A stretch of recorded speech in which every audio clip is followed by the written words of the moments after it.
Hey, it's Chuck with this week's Wednesday Wisdom. This weekend out at Iowa, we talked about those tough situations that we're in, that God uses in our life to help us grow. And I highlighted a few stories from the Bible, and I just kind of want to revisit one of those right now. And the topic of today's message is simple. Are you focused on the mission, or are you stuck in the moment? And the story that I think really illustrates this well is the story Jesus calms the storm that's found in Mark chapter 4, verse 35 through 41, if you want to follow along.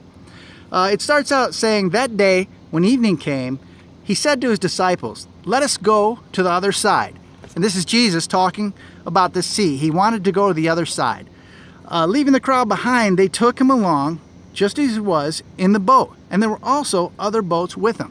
So all these people climb in these boats to go to the other side of the sea. And none of them really know, but they know why they're going. But in that moment, they were trusting Jesus and that he had a reason for going. And Jesus knew the mission they were on, which we would find out later in chapter 5, that there was a demon-possessed man over there, that they needed to go and vanquish that demon and get it out of him. But nobody knew that at that time but Jesus. So they all got in the boat and they went. And it says a furious squall came up, and the waves broke over the boat so that it was nearly swamped. Jesus was in the stern, or the back of the boat, sleeping on a cushion. The disciples woke him and said to him, "Teacher, don't you care if we drown?" And this is awesome, because Jesus is in the back of the boat, the place where the boat is steered from, showing us that Jesus is in control the whole time. Jesus knew the mission they were on. But when times got tough, when the storm came up, the disciples began to doubt. They were in the moment, and all they saw was the storm. All they saw was the rain. They saw the boat filling with water. And I've been in a boat filling with water. You know what? It's scary. You don't know what's going to happen. And with a storm on top of that, especially a big storm that was likely sent to keep them from the mission they were on, to keep them from getting to that demon-possessed man, it was huge, and it was all-consuming at that moment in their lives. But Jesus knew the mission. And in this case, well, let me finish the story first. The Bible tells us he got up, rebuked the wind, and said to the waves, "Quiet, be still." Then the wind died down, and it was completely calm. I'm sure it kind of looked like that lake right behind me now. He said to the disciples, "Why are you so afraid? Do you still have no faith?" And the story finishes, they were terrified and asked each other, "Who is this? Even the wind and the waves obey him." And Jesus was in the back of the boat, asleep, because he knew the situation was in control. He knew where they were going. He knew the mission would be a success, because he knows all that stuff.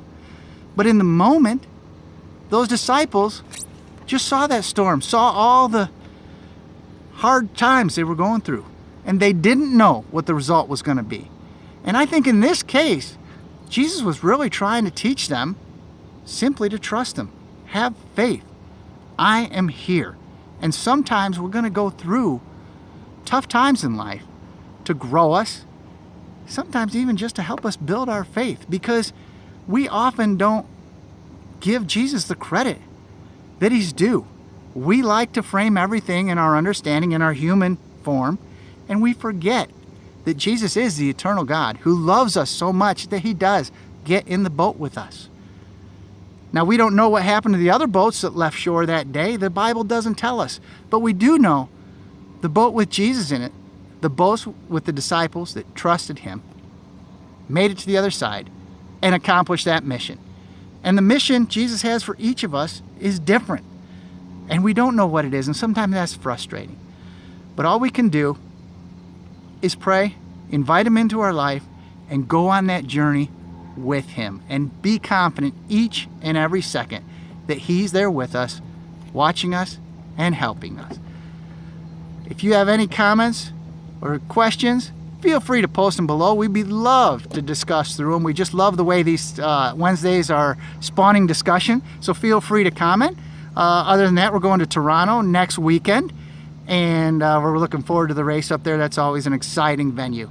Have a great week, and we'll catch you next time. Thanks.